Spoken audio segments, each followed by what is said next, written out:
Hello, my name is Price Van Ray. I'm a divorced single dad of 5 kids. Welcome to my show. That's right. I want to thank everybody for joining me today. We have a pretty good show for you, and I want to talk about something. But before we get to that, let's do the thought of the day.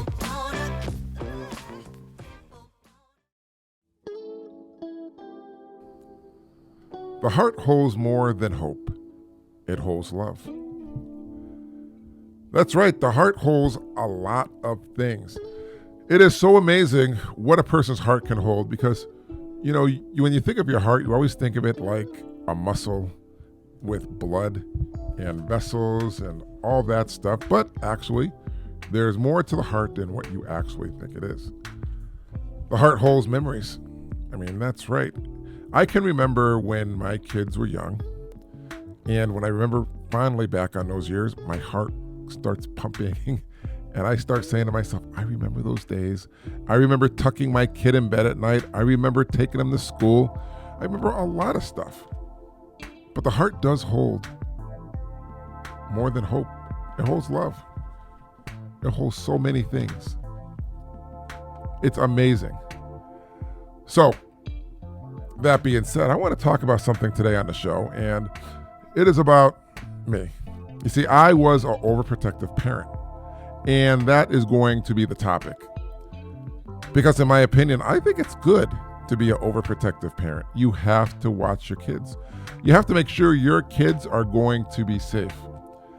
I remember when I was a little kid, there were so many dangers out there. Not like today, but there were unseen dangers.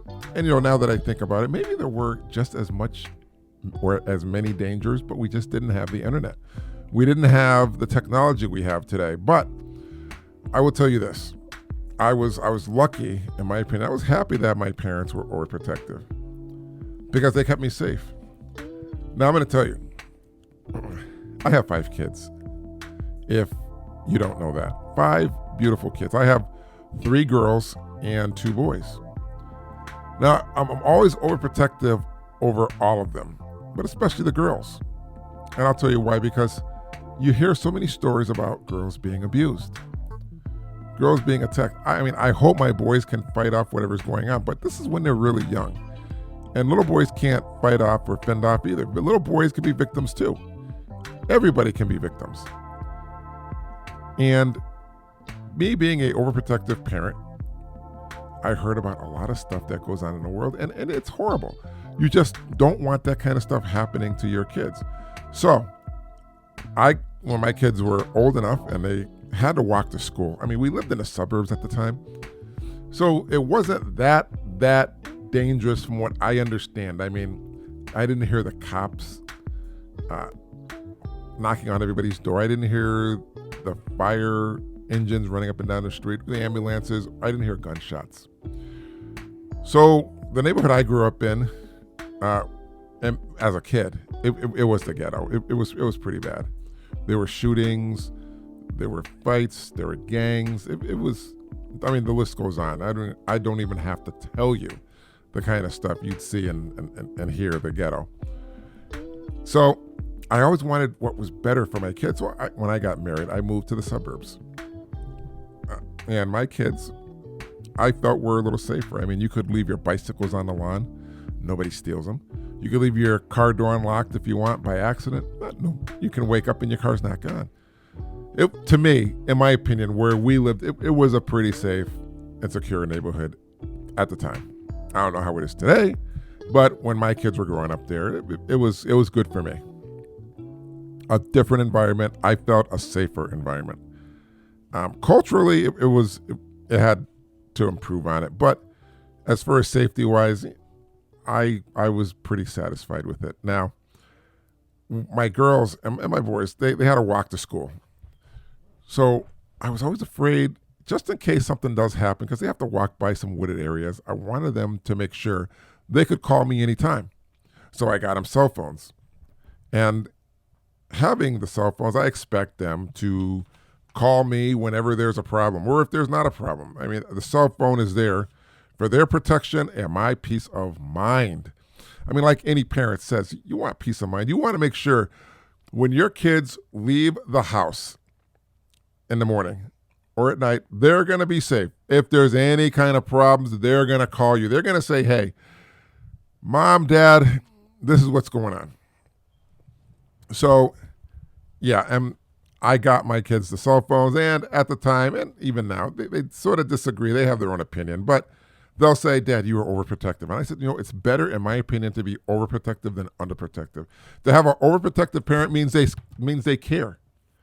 If I didn't care about you, I would let you run wild. I wouldn't even care what you did. You could stay out all hours of the night. I wouldn't care. Because, in my opinion, I'm not a protective parent. But I was a protective parent, and I said, I care, and I don't want nothing to happen to you. That's it. That's the bottom line.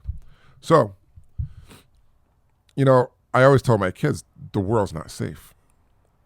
And you used to think so, but it isn't really safe. I mean, just the other day, I was watching the news, and there was a 6-year-old girl who was sitting on her porch, and some random guy was casing out this apartment complex, and he ended up grabbing her. Now, she screamed, and she did what her mother told her. If anybody attacks you, you bite, you kick, you scream. She was biting the guy. She put up such a fight that the guy let her go, and he ran off. Luckily, the vehicle was on video. The guy was caught on video, and they caught the guy, and he was arrested. But that 6-year-old girl, that story could have ended very badly had she not fought. But sometimes you can't. I mean, the guy could have been a crazy guy. The unthinkable could have happened. But that little girl was lucky. And every time I hear something like that, I say to myself, my God, what if that happened to my child? I would go insane. I would lose my mind. But the bottom line is, I'm an overprotective parent. I am a overprotective parent, and I wear that as a badge of honor. Now, you think people can be nice, but there are some people that are crazy. And the reality is there are some people who are evil. And it's very bad. I mean, if they ever, one of these evil people get a hold of your kids, they'll abuse them mentally, physically, emotionally. It's terrible. I remember, here's another story. I remember a long time ago, this was before I had kids, I believe. It had to be about 20 years ago, when I heard a mother drowned her kids in a car. She drove her two kids to a lake in a car and drove it in the lake and watched the boys in the back window screaming, Mommy, help us, help me. And she just stood there. That's ice cold. That's evil. And she killed them. And she tried to blame it on other people in the community. The community was split in half. It was horrible. It was horrible. I mean, evil can come in all kinds. Evil can be parents, friends, neighbors, strangers. But I got to be overprotective. I am a very overprotective parent because you never know what can happen. And I'm going to be honest with you. Often I think about how that woman killed her children in that car. It makes my stomach turn. How somebody could do that. And then recently, and within the last couple of years, I mean, yeah, guns are a little out of control, but the show's not here to talk about guns or whether or not people should have them or shouldn't have them. But the bottom line is there are school shootings. And that was one of my biggest fears, that something would happen to my child. And there was a school shooting. What would I do? It's unimaginable. Unimaginable. But you hope and you pray nothing bad happens to your child. You also have to worry about cyberbullying today, too. There's a lot of cyberbullying. And when I was growing up, they didn't have all these fancy computers and things like that. but now you have computers. People can bully you, and other adults can lure you into these rooms, and it's not good. I got to be overprotective. I'm an overprotective parent, and I wear it as a badge of honor. I was bullied as a kid. It might have been different when I was a kid, but it was still bullying. It made you feel bad. There were some horrible things done to me. But the bottom line is, I always said when I had kids, I never want my kids to go through something like that. So if they ever had a problem in school, I'd always be up at that school. I'd be the first one in line. Hey, this is what's going on. This is what happened. I want something done. You know why? Because I'm an overprotective parent, and I care about my kid. And I wear it as a badge of what? I wear it as a badge of honor. You know, the world is not easy. And it's not easy being a parent. And it's not being easy being strict. And I'm going to be honest with you. My parents, they were strict. And I never minded that. I mean, I'll be honest with you. I never saw my parents smoke. And they said, hey, we don't want you smoking. Smoking's bad. Okay. I listened. Okay. I had no reason not to believe them. Okay. Because I'd hear about a lot of people and they'd be getting sick. You know, people get cancer. They have chronic heart failure. They just have a lot of health problems when it comes with smoking. My parents would tell me, you'll smell like smoke, this and that, blah, blah, blah. So I never wanted to smoke. My parents were protective, and I'm happy. They wore that as a badge of honor. I never saw my parents get drunk. Never saw them drink except for my dad on Sundays when he was watching the sports. He'd have a beer or two. That's about it. Never saw him drink shots or hard liquor.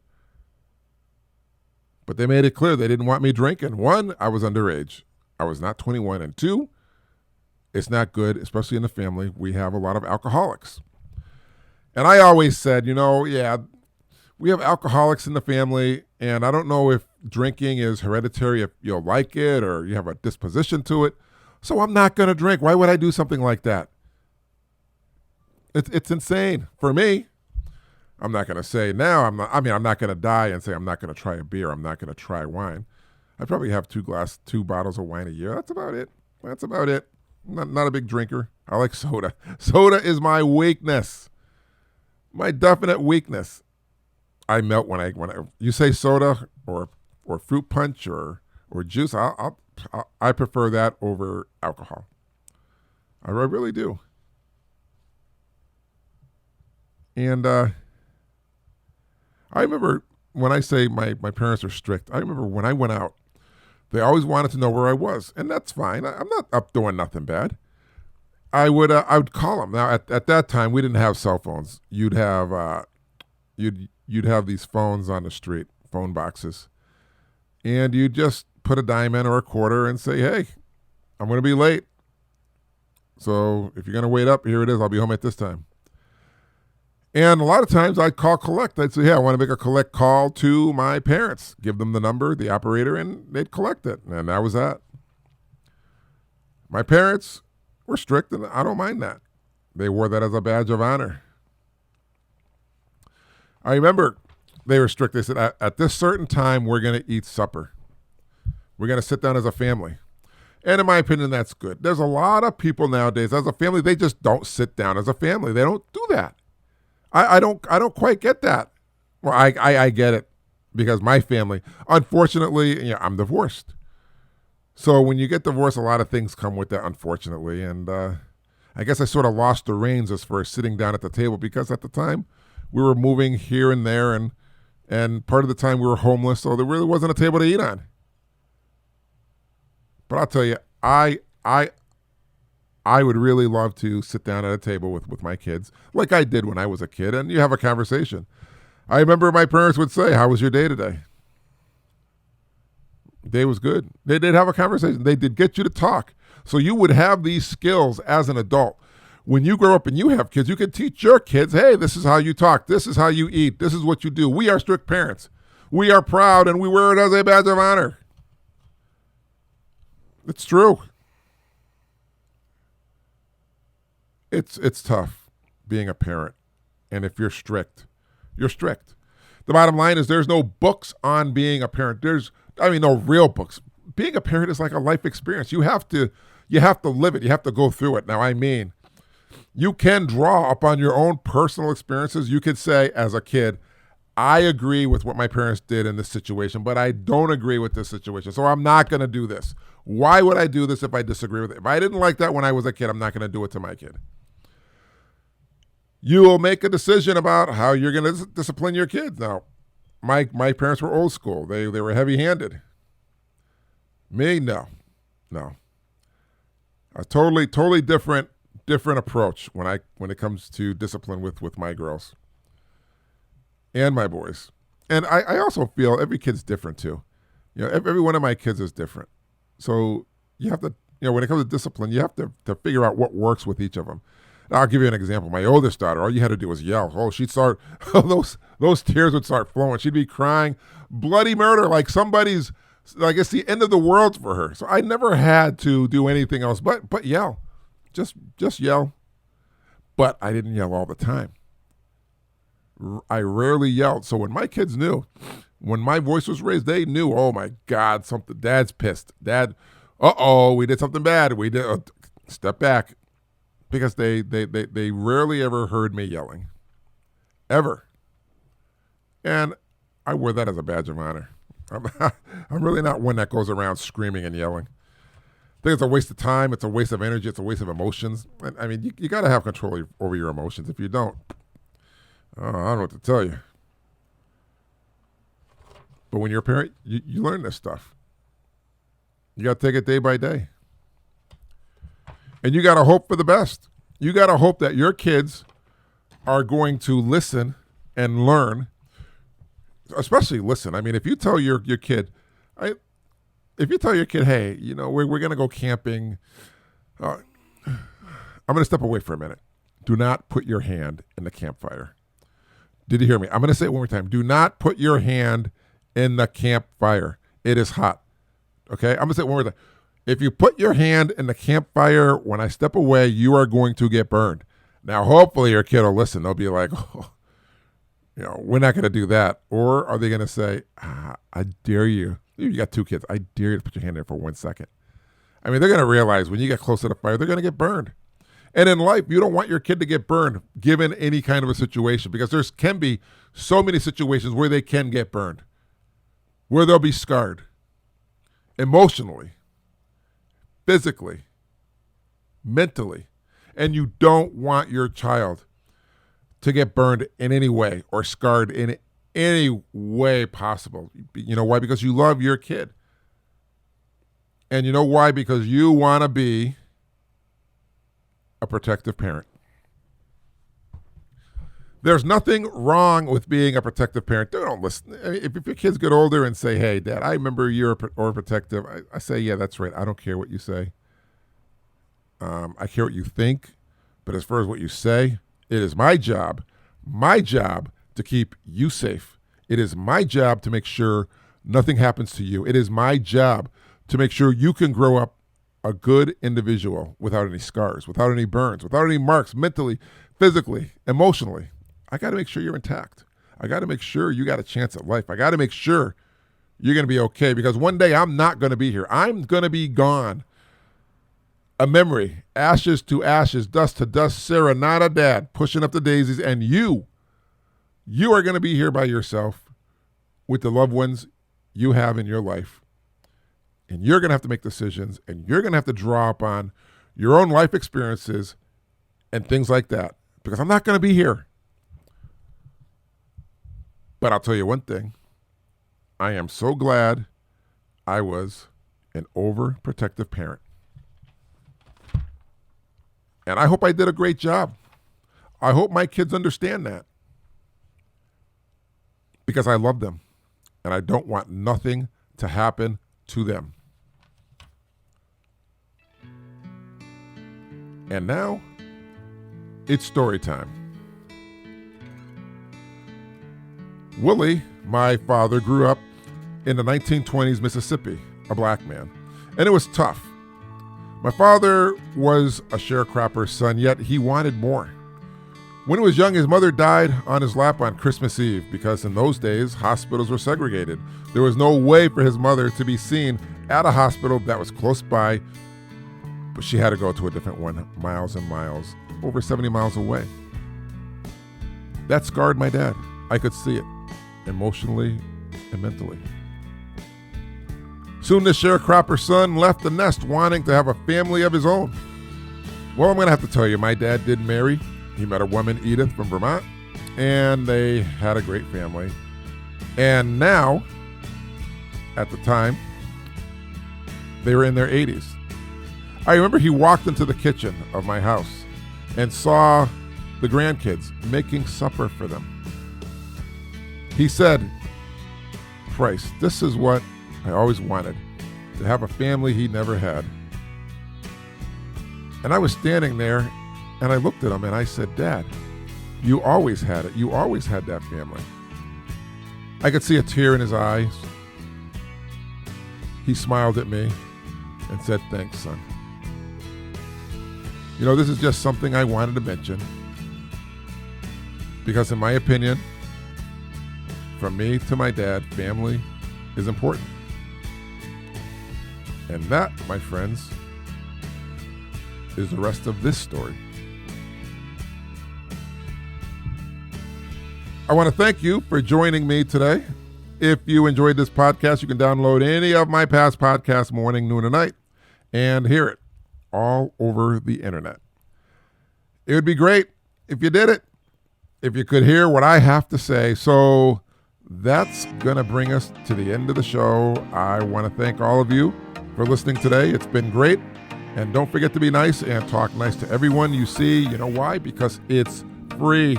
That's right. Don't be a jerk.